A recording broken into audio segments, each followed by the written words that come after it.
Frank Roche, the 22nd of November 2017-0230. AM Rathnew goalkeeper Peter Dignam pictured at Croke Park ahead of the AIB Leinster Club Senior Football Championship semi-final. Photo Piaras Ó MídheachSportsfile 10 days ago, they ambushed St Vincents in Aughrim when no one had seen it coming. Well, apart from their own dressing room. We believed that we could get at them in ways that other teams hadn't. And then everything clicked on the day, Dignam explains. We played in 10 and 20-minute bursts throughout the championship, but we put it together on the day. You have to have it belief, he adds. Even the guys at work. I work in the Terranoran and the Dubs were saying you have to believe, and genuinely you do. You can't take to the field and not think you can do it. We thought we could and we think we can too. Crack the bar manager gets plenty of football stick at work, so it was nice to go up after winning. But the Dubs are gas. They were all well done, and when are you on and will it be on telly the next day? It was good crack. That next day is a semi-final date with Kildare champions Moorefield on Sunday, back on familiar Aughrim turf. But first, back to Vincents. Dignam's post-match delight was tinged with relief, too. In the wake of Rathnew's fractious first-round defeat of Newtown Blues in Drogheda, the towering keeper was named in the referee's report even though he hadn't been sent off. As club secretary, he was first to receive the official news of a proposed one-match ban cue a Thursday night trip to Portlaoise for a Leinster council hearing.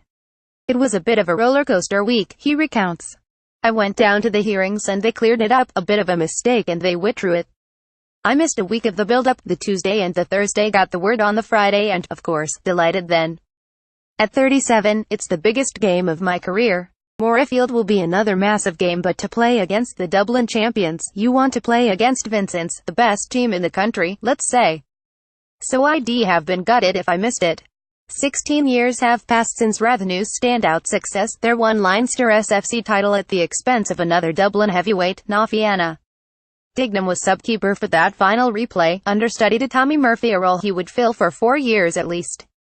A different era, and yet several young guns on that 2001 team remain as elder statesmen. At times we thought we had better teams, better equipped to do a run in Leinster, but the timing seems to be right now for us, he surmises. We make comparisons with the 2001 team to see, is it realistic, can we go and do something?